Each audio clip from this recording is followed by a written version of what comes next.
How do you know? All right. I think we are live. Hello, everyone. Yellowers. Welcome to Evenings with Yellow. I hope you brought your cocktails tonight. We are here with Megan Gilger from the Fresh Exchange blog and Wild Measure Creative Studio. We're so happy to have you here today. Thank you guys so much for having me. It's really exciting to be able to do something like this. I've never done anything like this before, so it's cool. We're just getting used to it too. So yeah, we're still figuring it out. Yeah. So why don't you start off by just telling us who you are and a little bit about what you do. Yeah, so I began as a graphic designer. In 2009, I left school and started my own company. It was at the downfall, or at the height of the recession, I guess. And I was really excited about starting my own company on my own, and I had a lot of freelance, but wasn't super inspired by it. And so in the process, I just kind of arbitrarily started a design, just a blog to kind of use as like my own creative playground, and I called it the Fresh Exchange. And so I started that in November 2009. And in the process of building that and doing design as part of that and getting clients, it just kind of all took off really quickly. And I realized that I had quite a following as well. And so after about a year and a half of doing that, I realized I was kind of at this point where I needed to take on I needed to have an employee to help me do some of the blog or some of the design, or I needed to just strictly do one or the other. And my husband is also a designer and a creative, and he was working in the agency world, and he was kind of not really inspired with his own work and really feeling like he wanted to leave the agency world. And so I said, hey, let's just give this a go. And we had about 3 months of savings when we started. We didn't have as much as I think we should have, but we were young and we were just really inspired by what we wanted to do. And so we just we went on this, we took our first kind of job, and we traveled through Paris shooting a video, and really discovered that we really needed to be working together. And so, and that was kind of the whole culmination of everything. And in the process, we decided to name our company Wild Measure, because that was really the act in which we felt we were taking. It was kind of the words to describe a really calculated risk, and a risk that you knew that really hopefully will work. And so it was super scary, but I think in the moment it really wasn't, because we knew it was what we wanted to do. And so since then, we've built a lifestyle blog fully together, and also built Wild Measure, where we do a lot of brand building for different clients, not just from logo. We do everything from logo and the website to full-on lifestyle design for our clientele, even doing interiors for some of our clients as well. So we're consulting on almost everything for them when they work with us. So yeah. Amazing. Awesome. That's so cool. And I'm Catherine. Hi. You know Joanna. But we're so excited to have you. And just so everyone who's tuned in, real quick, we want to have a little Q&A at the end of this session. But you can enter your questions. If you go to the top of your screen, there should be a little box with a lot of little dots, like the square. If you click on that, it should say Q&A, and then you can put your questions in. I'll gather them, and at the end, we'll ask and share. Yes. And if you feel like it, write in the comments where you're from and who you are and your link to your website, so we can all check each other out after.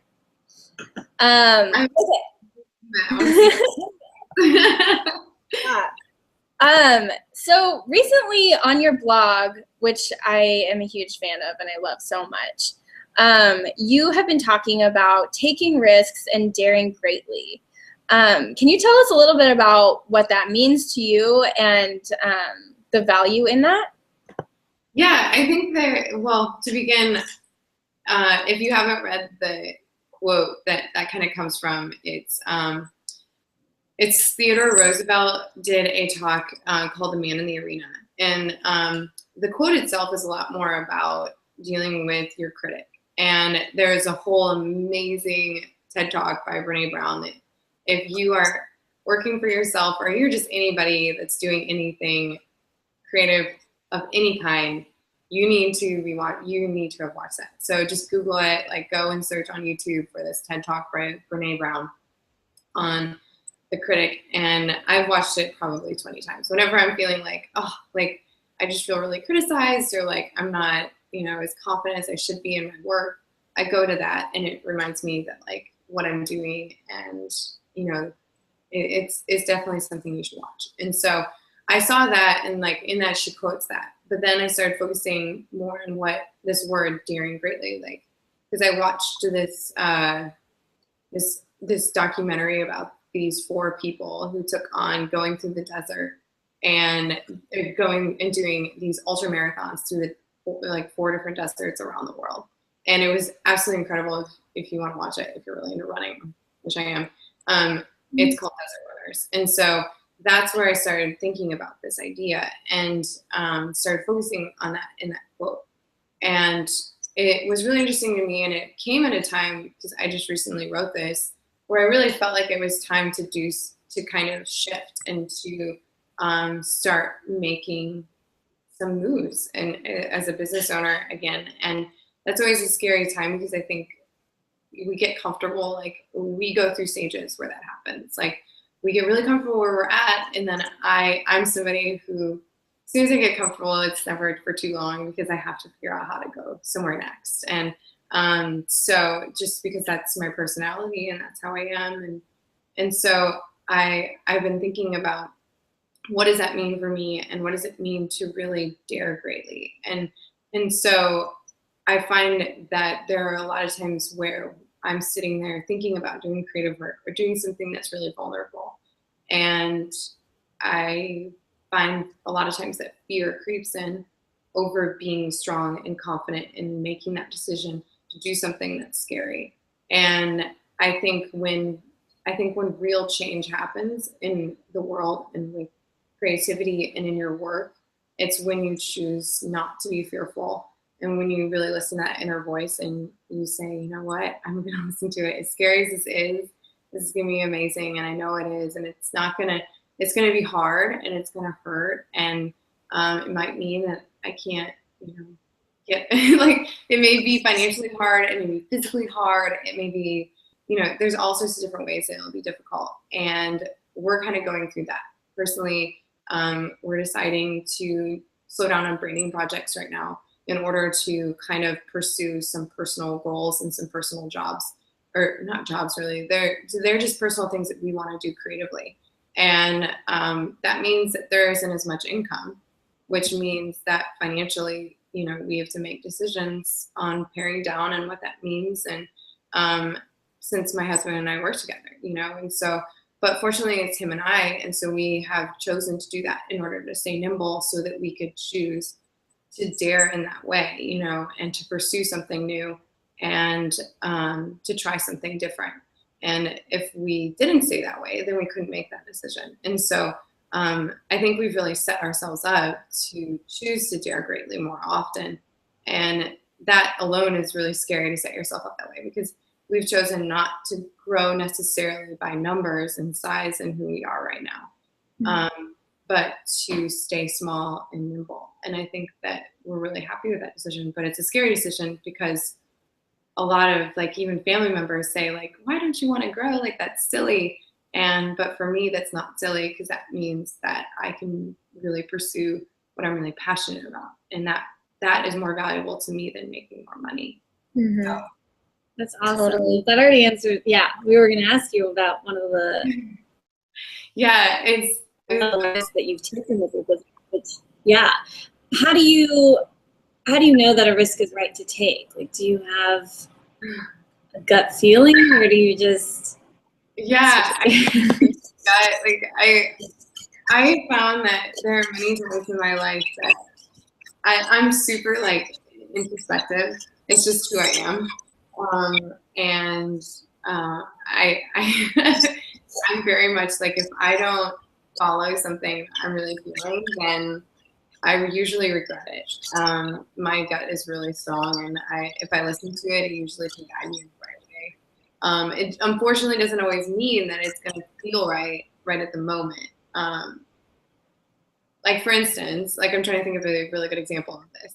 For instance, naming our company Wow Measure was something that was really difficult for Mike. He came from an agency background, and I told him, I'm like, this is what we need to name our company. Like, this is like, it speaks to everything that we are, to everything that we believe, and it speaks to our passion for working with brands and who we want to be working with. And he felt really uncomfortable in that. And I just kept telling him, like, we need to do it, we need to do it. And we did it, and immediate reaction from everybody around us was, what the hell are you guys thinking? Like, that's crazy.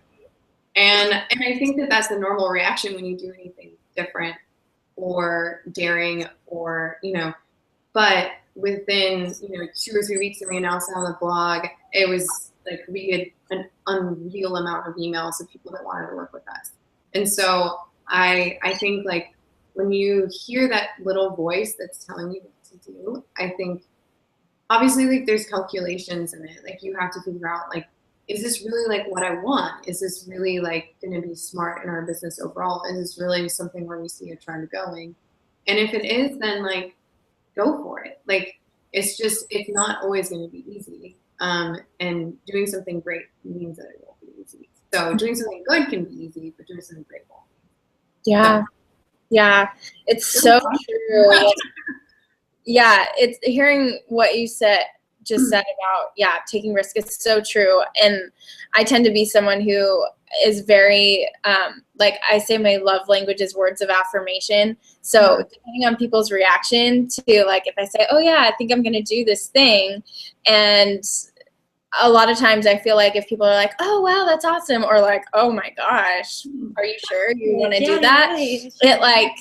It really affects me, but I love how you're just able to say, no, this is what our gut is telling us is right, and we're going to go for it, and we're going to do it. And then it ended up being a good thing. So yeah, it's hard, but you know what? It's worth it in the long run. And usually those people that say that, they come back and say, I was wrong. And that's okay, because it means that, you really did do something that you believed in. So it's so cool. It's such a good feeling to, even if it doesn't work out the way you plan, just to know that, okay, well, at least I don't have to have regret anymore, or at least I know now I tried it and I took a risk, and that personal growth that you get from taking a risk is so valuable, so much more valuable than, even what the outcome probably would be. Because taking risks is hard, and they're, especially, if you're being vulnerable and putting yourself out there, it's a really scary thing to do. And the internet is a scary place. Can we get a cheers to the scary place? Here at home with water or a drink. Like, I just need to make a moment of that. Cheers to the internet being scary. Yes. I call it it's West. Yeah. People are mean and they scare me, and I don't want to let that stop me. But no, I mean, never. Yeah. So in that, like, in things being difficult when we're taking risks, what is some advice that you would give to someone who's taken a risk, they're in the trenches, and maybe they're experiencing some tough times, some criticism, whatever? Have you ever experienced that before, and what advice would you give to someone who is, like, deep in those trenches right now? This is a really interesting question. I have dealt with a lot of that. Not necessarily online, but a lot more in my personal life, with friends and non-friends now, and personal relationships. And it's a really hard place to be. And I have learned a lot about myself, and I think I will be the first person to tell you that it is not easy to be a business owner, and it is not easy to chase your dreams, and it is not easy to be understood in that. And you can't ever expect to be understood. And I've had some really like dark, sad moments like of myself. And I think what I have learned out of that is that you have to have a confidant, whoever that is. For me, it's Mike. And I have a couple of girlfriends who are really close to me, and they don't really care. They love what I do, but they also don't define me by what I do. And that's really a safe place for me to be. Like, I need people around me like that. And then the other thing is I think it's really okay and it's really healthy to go and get a counselor or a therapist or somebody that's outside of you, because you're going to deal with things. There's going to be stresses. There are going to be personal relationships that fail, and you're going to hurt people. People are going to hurt you. Like, that's just part of it. And it sucks. It's not fun. And that's part of being an adult, and that's part of being a business owner, unfortunately.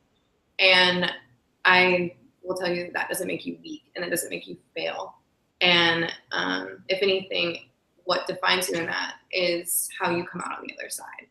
And I think that's something I've had to learn hard way over and over again in different ways. And I think that's a good thing. Like, I know that I'm a better person because of the risks I've taken and the failures I've had and the successes I've had and all those things.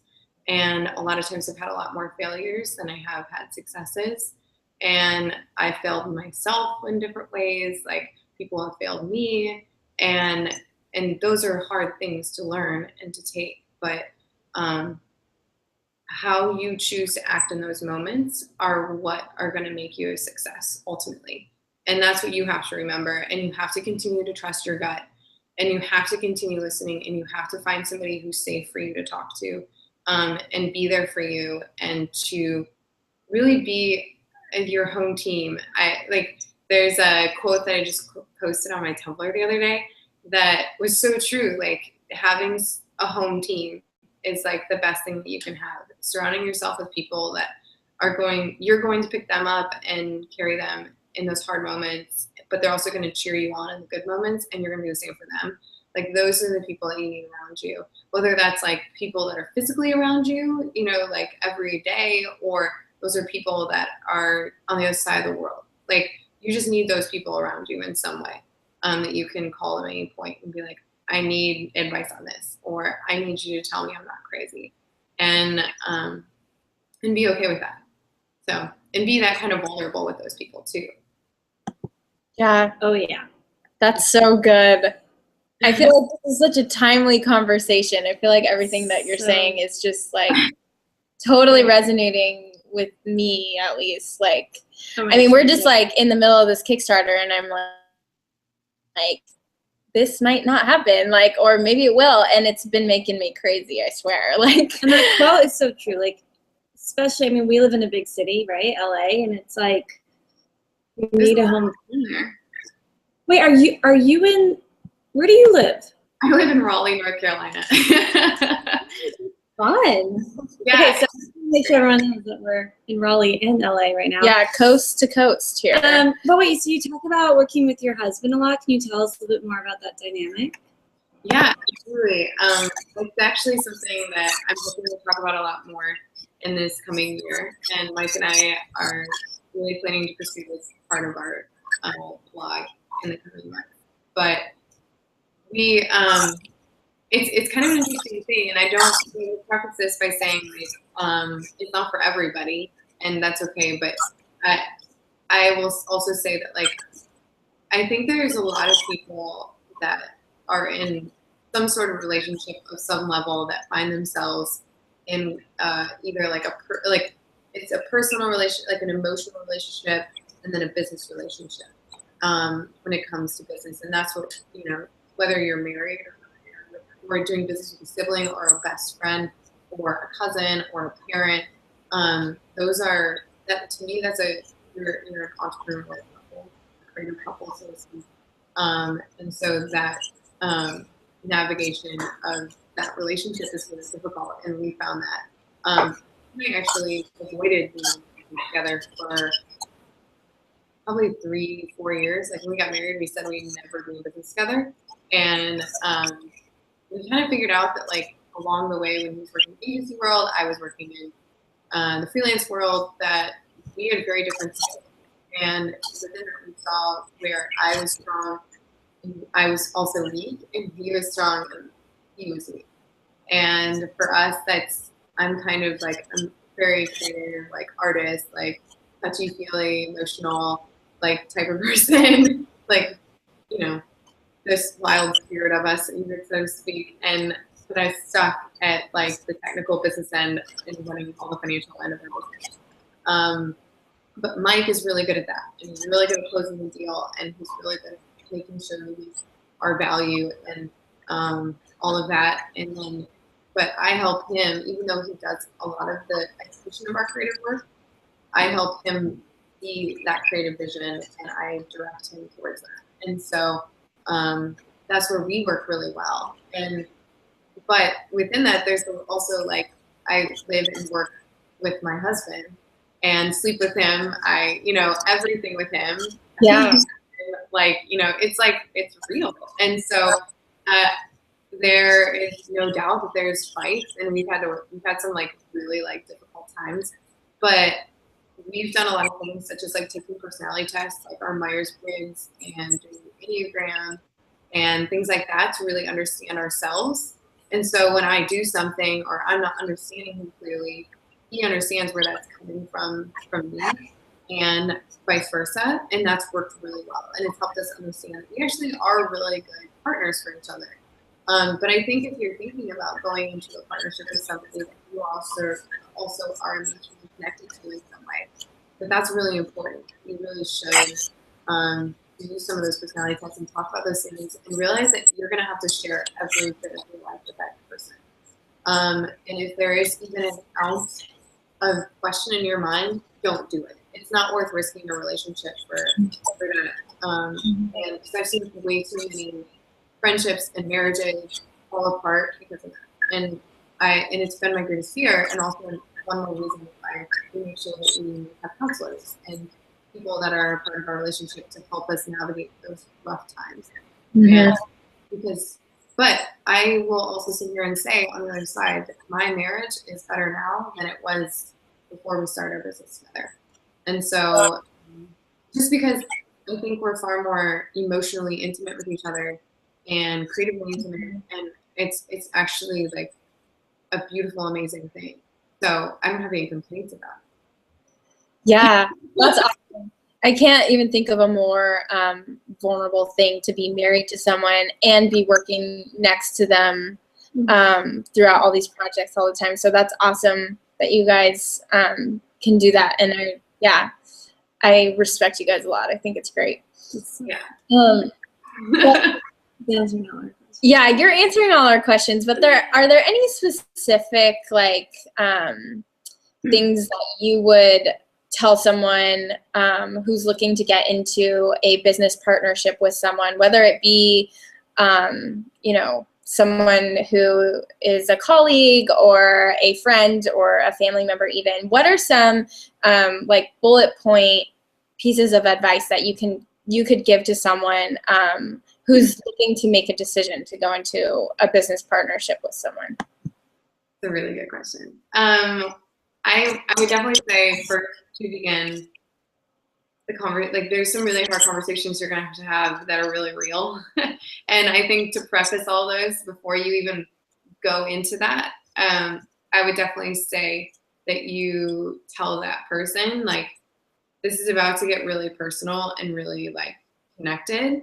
And give yourselves like a period of time to kind of trial it, like maybe 6 months or whatever. And you feel like at any time, like in that 6 month period, like anybody can pull out or something like that. I would definitely say, like, I would preface something like that with each other.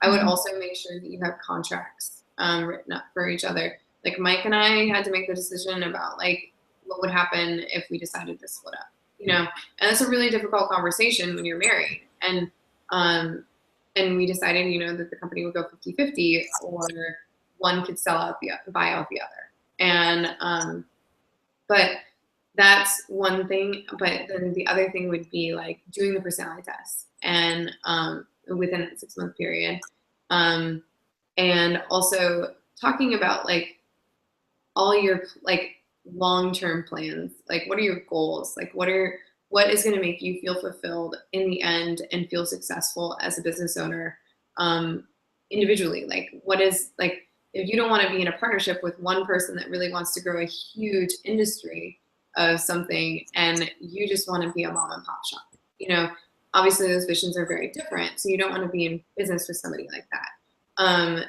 The other thing is like, you want to make sure that you, I think it can be really a beautiful thing if you guys really are emotionally connected, and it can also be a really scary thing if you're too intimate with somebody. But I think if you find the right person, and you gotta listen to your gut in that, like, that's where your gut's gonna come in. And that's why I think the 6-month period is really good, to give yourself kind of that leeway of being like, anytime any of us can pull out, and no hard feelings. Like, we can still be friends, we can, still be married and love each other, and I think that you have to give yourself that buffer. I think that's the biggest thing, because usually within 6 months of running a business and starting a business, like, the first, like, hardest part of a business is setting it up, like filing all these things, like, and maybe a year, like sometimes a year, like, but a lot of the hard stuff happens that first 6 months, like all the really big decisions. And you're going to see, how somebody deals with money. You're going to see how somebody deals with a customer, So I think it's really important to establish those things early on and have those really tough conversations first thing. Don't just like get caught up in the moment of it, because that's when all things go wrong. I'm serious. You got to stay in business, and you gotta be careful that you're not hurting each other's relationship in that. So. Yeah, those are great points. Maybe you get really passionate, and you're like, oh, I want this to work, and I want this to, I'm like really excited to do this with you, but you got to worry about the hard things too, because those are going to come, and those are going to be what define you, not like those fun creative moments. Like, I don't know. That's my personal opinion. Because my kids told each other that, and we both were like, no, we're in. This is good. So. Yeah, some of the most successful companies are power couples. Yeah, it's awesome. So tell us, and you've touched a little bit on this throughout our conversation, but tell us, what would you say is the most, or one of the most difficult parts about what you're doing? You're doing a lot of things. You're blogging, you're running this creative boutique agency, and you're also married, and you have a personal life, and you guys do a lot of stuff. So what would you say is the biggest struggle for you guys through that? I think at first I thought that the end of running a business, I thought, was really hard, like financials, like make sure we actually paid our taxes and we weren't going to go to jail, or like, things like that. But now I feel like it's really the personal side of the other side of our life, because so much of our life is online. I think it's really hard to figure out like what it looks like. I think it's really hard for relationships outside of ours to, like, outside of like people that have known us for a long time. Like, they see us online, and, having a following and all of that, and like seeing our blog, like, for them to understand that that's just a lens of, and like frame of our life, and that we still are, humans, and, I think that that's a really interesting dynamic that I've just kind of walked into, and I really struggle with, like, I love being real with people, and I love like being myself, and I always want that to come through in what I do and my creative work. But unfortunately, like, it's not always going to be like my real life on the other side of the camera it's beautiful, but it's not like, I like seeing like the certain frames of life. And so I think sometimes there's a difficult relationship that happens in that. And I've talked to other bloggers about this, and other people that have online lives where they have relationships that are just kind of dissipated because they can't, like, it's just hard for their older friends to understand their life now. And I think that even happens with people, like I have a girlfriend who was a nurse before, and now she's a stylist, and she's incredibly good at what she does, but she left a very different job to become something very different. You know, it's like very polar.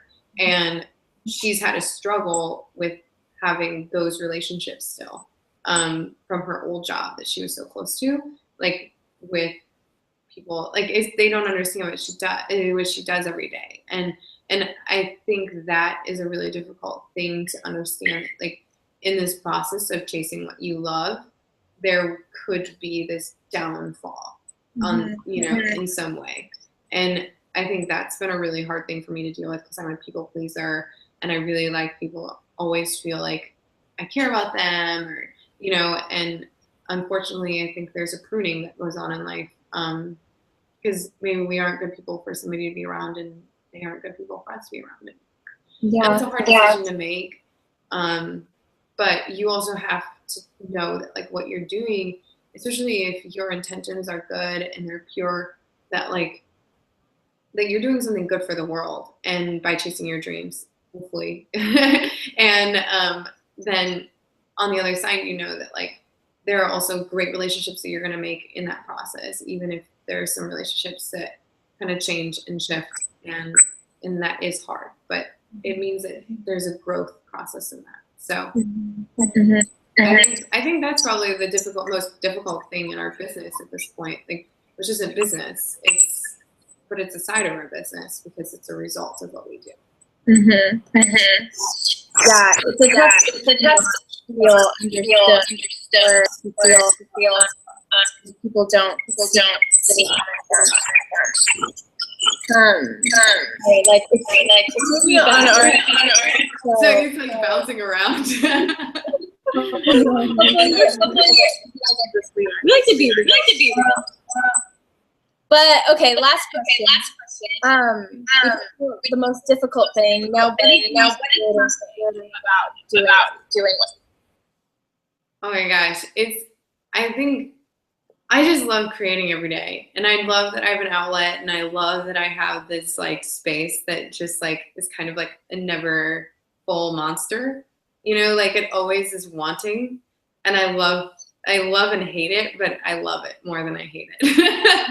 I love like having a space that needs me to create in, and I love everything that all the journeys it's taken me on, all the people it's introduced me to. Like that's how I've met Joanna, and that's how I've met some of my closest girlfriends now, and I like couldn't be more thankful for having a space such as the blog to do that, having an Instagram account that connects me with amazing people every day, with amazing followers that then become friends, and the fact that like I'm able to just, you know, chase my dreams and live a creative life and do it with my husband. Like there's nothing more fulfilling and valuable to me than that. So yeah. That's awesome. It's really simple, but it's true. No, it's great. All right. I'm going to start the Q&A, but also so you guys in touch with Megan and all of her work. All of her links I'm going to post on the main. This guy is it's okay. So I'm going to share those. You can click on them. That's I think when you're out of the live feed. But anyway, back into our Q&A session. We're going to pick some goodies. And they're all good. And I'll send the rest to Megan so that she has all of them ever answer them. First thing, how about here we go. What advice do you have to someone interested in creating a startup business from Shauna? Startup as in like it kind of depends on the startup. There's a lot of different advice I can give you. I know. How about someone just starting out? Because we have a lot of other questions of people who are, you know, just starting their own business. How do you start confident jump? I think the biggest thing, okay, so if you are thinking about doing that of any kind, I think the biggest thing is, number one, stop overthinking it. Like, seriously, like, just stop overthinking it. If you have any desire in your heart to do that, then just go and do it. Because you're going to regret it for the rest of your life if you don't. Because you're always going to wonder, and you're only young once, and this is the time to do it. So, and even if you're not young, even if you're 45, you're 50, you're 70, I don't care. Go and do it. And the one thing I would tell you is make sure you have enough savings put away that you can live for 6 months on your own. I did 3, probably should have done 6. And if you're going to jump all the way, there are some really good books about it, and I highly suggest reading them. But if you are feeling like you're lacking confidence in your work, stop lacking it, because no one starts, like, if you look at where I was like 4 years ago, you'd probably laugh at like how I got here, or maybe feel really inspired by it. I laugh at myself because I think it's hilarious. But I just stopped thinking about it, and I just did it. And I am so glad that I did. And I think that, you know, when you are having a place and you have to figure it out, it forces you to become the creator that you're meant to be. And so I think I still feel insecure about my work every day, but I still put it out there. And I still see places I could perfect it and I can make it better. But that's kind of the beauty of doing this and owning your own business. And so the confidence thing is never going to change. You just have to kind of put it out of your mind and just be like, I'm just going to do it. I'm just going to do it. and just listen to your gut, because ultimately it's really what's going to tell you the truth. There's always a reason not to do it. You just gotta do it. You just gotta do it. Stop thinking. Yep. Next question. I'm gonna say Marielle. Marielle in Boston. Thanks for having this chat. I'm a musician who's self-learning graphic design. What has been your most favorite way of marketing your business?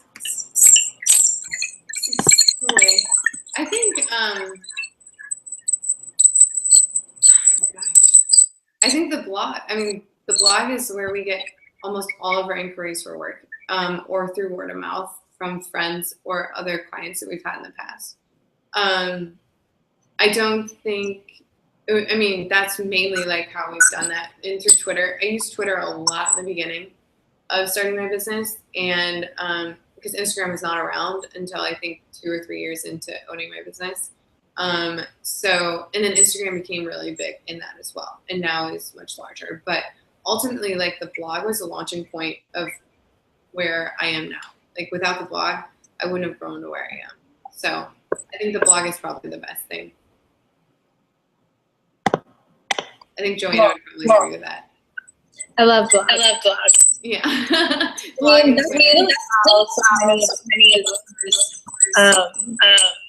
found each other, to follow people's work and see their lives and get a glimpse into that life, because you're not only buying their services, but you're also you get a glimpse into their life. So you almost are trying to work with them as a person, paying them just too, because you were seeing that side of them. Know that it would be a good fit. So everything, and people that travel companies that wanted to work with us and stuff because of seeing how much we traveled, and so or like we're really into being healthy. So there was a juice company that contacted us to do their branding and stuff like that. So I think we've found our dream clients because of the blog. That's awesome. Yeah. All right, this one's from Sarah in Florida. Sarah, hey. You're comfortable but happy in your job. You still want to dedicate time for blogging / taking risks for personal work and growth. How do you find that balance? Do you need to choose? I think the best quote I've ever read is that you can do everything, but you can't do everything. And and I think that's true. Because I think you have to choose what you really want. And I have found that true in my life. And I've had to prioritize what matters the most to me. And I'm an introvert. So I don't need to go out on a Friday night. I would much rather sit at home and blog or go to the gym than go and like hang out with my friends, which is the saddest thing ever. But that's something I've had to give up. Like, I don't do social stuff very often.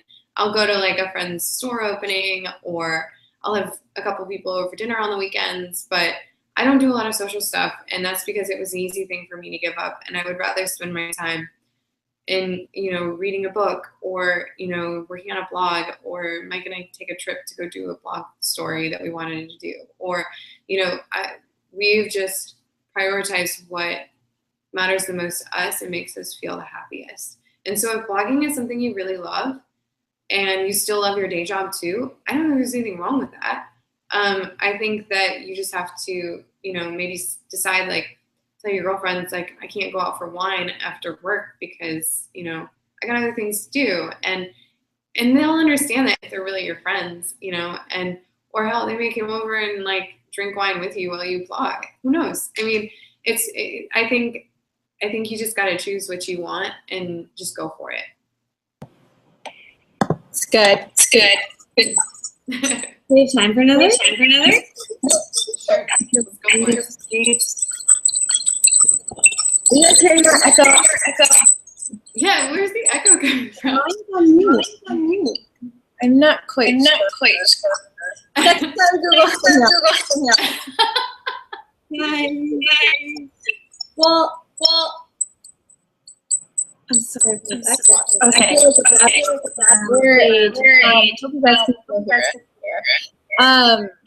So next question is from Tiffany in Philadelphia. Hi, Tiffany. When she says, when you love your job dearly, but are uber committed, easy to let it bleed into all areas of your life. How do you create boundaries and allow yourself to relax without feeling guilt? Oh, wait, say that first part again. So she said, you love your job, and are you're really committed to your job. It's easy to go into all the different areas. So how do you create essentially? I think is what she's asking. Yeah, like when you're watching Netflix with your husband, you're like, oh my gosh, I could be working right now. How do you kind of deal with that guilt of feeling like you could? How do you draw the boundaries? Yes, is the question. Okay, that's really good. So I think the guilt starts from a personal place of being like feeling like you could always be doing more, like you're behind just by sitting still. And I don't think that feeling ever really goes away, but I think it's like how you deal with it. And I've had to learn this. And what I've done is just realize that, like, I make a list every day. And if I accomplish those things on my list, I allow myself to let go. And if anything else happens beyond that, that's great. But like, there has to be a line where you just say, I was really successful today. I moved forward in a lot of ways. Or you're going to have a day where you don't feel like you really move forward. And that's okay too. And you have to just say to yourself and give yourself enough grace to be like, this is good. Like, I am good for today. And what's important, what is part of me being good at what I do is pulling away and being on the other side. And so there's only so much you can do before you exhaust yourself and you exhaust your mind. And I think you have to like find ways to release that and let it go. And just, I used to not sleep well at night. I used to not work out. Like, I deprived myself of a lot of great things in life because I thought that there wasn't enough I could do. Like, I needed to hustle more and more and more. Well, I was also really unhappy when I did that. And so when I'm happy is when I like find that line of saying, this is enough for today.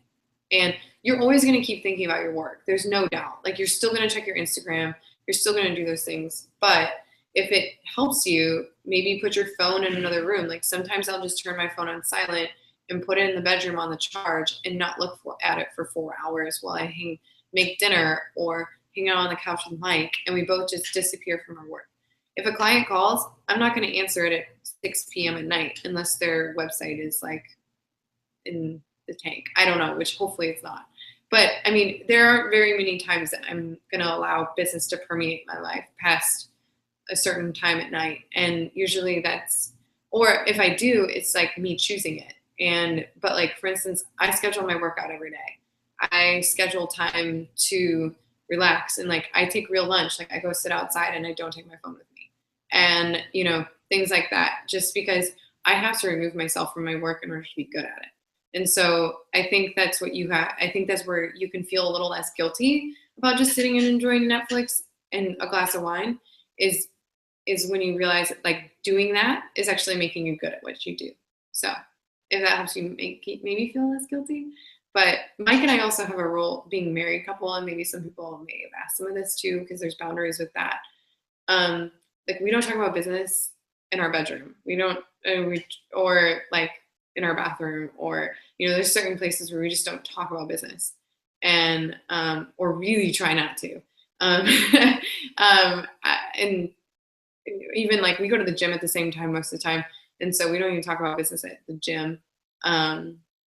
There's just places like we just put lines where we're like, I'm not talking about that right now. And we can talk about everything else. We'll go out to dinner and not talk about business. Or there's some dinners that we purposely talk about business, because it maybe is a more inspiring place than sitting in our office all day. So I think you just have to find those lines and know them for yourself and what makes you feel good. Yeah, that's good. That's good. We're still getting our working on it. We have time for one more, and then we have a little giveaway for you guys. So stay tuned here.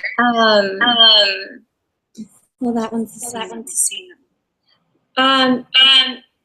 Well, someone asked about the books that we mentioned. Marielle is asking if you could just repeat the titles of the books that you mentioned throughout your talk, which we can put these in the comments here afterwards. But I think one of them was Daring Greatly by Brene Brown. We had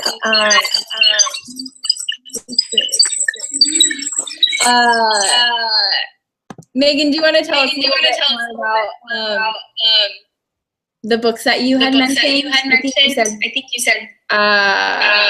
There's another one. I wrote it down. Desert Runners. Oh, that was a movie.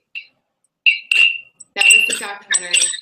And yeah, Brene. Well, there's also the YouTube video of Brene Brown talking about the critic, and that's a TED Talk in Houston, and that's on YouTube.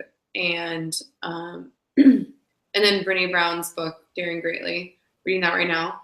I'm also really into reading Shauna Nyquist. I don't know if you guys are into her. Yes, I love her. She's awesome. And that was one of the quotes I said about your home team. That's from Bittersweet, her book. But there's a lot of other ones, like Mike was, we read different things. We also listen to a lot of podcasts, like the TED Radio Hour, and he's listening to a startup one right now that I listen to from time to time with him. I can't remember right now. Those are all. That's the next year. What? No, that's a lot of artists. Those are all really great. Yeah. There's also there's a book called The Advantage that's really good too for business owners. It talks about it just talks about that we all value different things, and what we value is who we should be aligning ourselves with, because then we feel like we have a successful relationship, whether that's like from a business standpoint or a friendship standpoint. Like, for instance, like Mike and I value quality, and so that's something that we have to just engage with, because it's just something that we believe in. And so we find that we connect mostly with people that are looking to achieve and like have the best quality of life. And so, or the best quality couch, or, you know, weird things like that. So, and it's just something we've had to understand about ourselves and be okay with. So, and that's a good book to read and understand that, if that's something you're looking to understand too. So. Cool. Yeah. We'll get comments here after we gather those together. But we wanted to tell you guys that we are working on a Kickstarter campaign right now. So if you guys are new to Yellow and who we are, creative women wanting to use what we have for purpose, to serve the greater good. So all about working for something that's bigger than ourselves and following our passions, because we believe that when women are able to come alive, that's when we can make real change in the world. And the world needs people to feel alive. That's what we're about.